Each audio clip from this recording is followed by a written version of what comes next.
Hello student, NEET PYQ series का question number 29। A light ray enters through a right angled prism at point P with the angle of incidence 30 degree as shown in figure. Full stop. It travels through the prism parallel to its base BC and emerges along the face AC. Full stop. The refractive index of the prism is, यहां पे इसकी diagram दे रखा है और 4 option दिया गया है। और ये जो क्वेश्चन है वह नीट 2024 में आया हुआ क्वेश्चन है, बढ़िया क्वेश्चन है। तो आइए इसको हम लोग समझते हैं। सबसे पहले प्रिज्म की रिफ्रैक्टिव इंडेक्स निकालना है, तो हमने सपोज कर लिया कि प्रिज्म की जो रिफ्रैक्टिव इंडेक्स है वह म्यू है।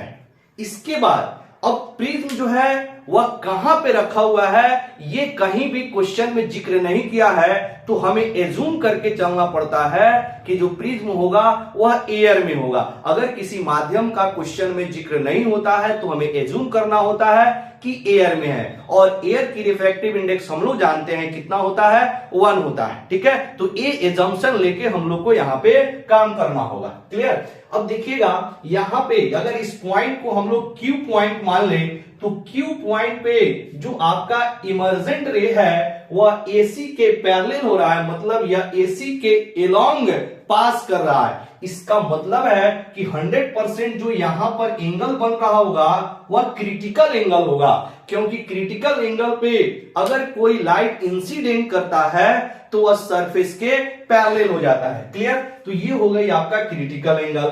अब देखिएगा अगर ये यहां पर P जो है यहां पे 90 डिग्री बन रहा है, तो ये भी एंगल पूरा 90 डिग्री होगा। ठीक। इसके बाद अगर आपका यहां पे 90 डिग्री है तो ये भी पूरा आपका 90 डिग्री होगा। तो अगर इसको हम लोग R मान ले तो R भी एंगल 90 डिग्री होगा, क्योंकि यहां पर एक क्वाड्रिलेटरल बन रहा है, APRQ क्वाड्रिलेटरल है, और क्वाड्रिलेटरल के चारों एंगल का जो सम होता है वो 360 होता है। ठीक है, तो यहां पे A भी 90 डिग्री है, P भी 90 डिग्री है, यहां Q भी 90 डिग्री है, तो 100% R क्या होना चाहिए, 90 डिग्री ही होना चाहिए। ठीक। अब देखिएगा अगर ये 90 डिग्री है तो ये वाला जो एंगल होगा वह हो जाएगा 90 माइनस थीटा सी। क्लियर हो रहा है, मतलब ये जो एंगल है वो हो जाएगा 90 माइनस थीटा सी। अब क्या करेंगे हम लोग, P पॉइंट पे पहले यूज करेंगे स्नेल्स लॉ, और Q पॉइंट पे हम लोग यूज करेंगे स्नेल्स लॉ। तो सबसे पहले हम क्या करते हैं, यहां पर पहले Q पॉइंट पे स्नेल्स लॉ यूज करते हैं। तो अगर Q पॉइंट पे स्नेल्स लॉ यूज करेंगे तो ये हो जाएगा mu into sine theta c is equal to 1 into sine 90 degree, क्योंकि यहां पे 90 डिग्री बन रहा है और जो लाइट है वह आपका एयर में न जाके इसके पैरेलल हो रहा है, इसीलिए यहां पे जो एंगल बना वो 90 डिग्री बना। तो यहां से आप साइन थीटा सी निकाल सकते हैं। Sine theta c is equal to 1 into 1 by mu, क्योंकि साइन 91 होता है तो 1 बाई आपका म्यू के इक्वल हो जाएगा साइन थीटा से। क्लियर। अब यहां पे हम लोग यूज करेंगे P पॉइंट पे स्नेल्स लॉ, यहां लिख भी सकते हैं apply Snell's law at point P। ये आपका यहां पे हमने यूज किया था एट पॉइंट Q, यहां भी आप लिख सकते हैं apply Snell's law at point Q।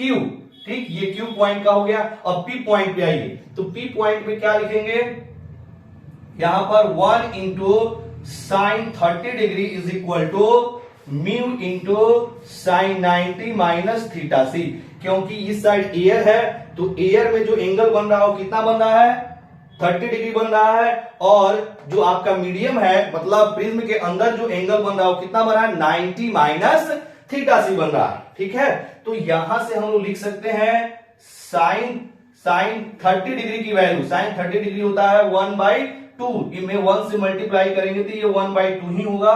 This is equal to mu into ये हो जाएगा कॉस थीटा सी। अब देखिएगा साइन 90 माइनस थीटा होता है कॉस थीटा, तो ये आ जाएगा यहां पे कॉस थीटा सी।